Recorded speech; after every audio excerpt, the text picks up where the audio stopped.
ሰላም ሰላም ውዶችዬ እንደምን አላችሁ? ዛሬ ሩትዬ መታለች ማለት ነው። በሄርሜላ ቤት ከች ብላለች። የእውነት ሩታዬን ሳያት ማለት ነው። የእውነት ዩቱብ ራሱ ዩቱብ ብሎ የሚሸተው ሩታን ሳያት ነው ማለት ነው።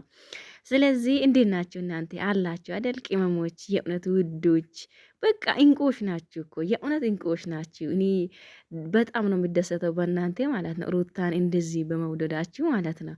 እና ጌታ ይጠብቃችሁ በያላችሁበት። ዛሬ ደግሞ ሩታዬ ከፍቅር ጋር ከምትሆን ከሄርሜላ ጋር ሁን እያለች መታለች ማለት ነው። እና ሄርሚዬና ወይም ሩታዬ ተስማምተዋሉ ማለት ነው ውዶች፣ እነሱ ተስማምተዋል። ያው እሷ ከተስማማች ለእኔ ይስማማኛል። እሷ ከማንም ጋር ከተስማማች ለእኔ ይስማማኛል። እሷን የሚነካው ሰው ነው እንጂ እሷ የምትጠላው ሰው ያው እሷ ጠላቱም ትወዳለች በጣም የዋና ደግ ስለሆነች ማለት ነው። የኔ አበባ አበባ ናት እኮ ደግሞ ሸግዬ ማለት ነው። አበጋዝ ደግሞ ዛሬም እምቢታን ያሳያል ማለት ነው። እምቢ እያለ ማለት ነው በመሀል ገብቶ። አቤት አባወራ፣ አቤት አባወራ። ለስሙ አባወራ ነው ግን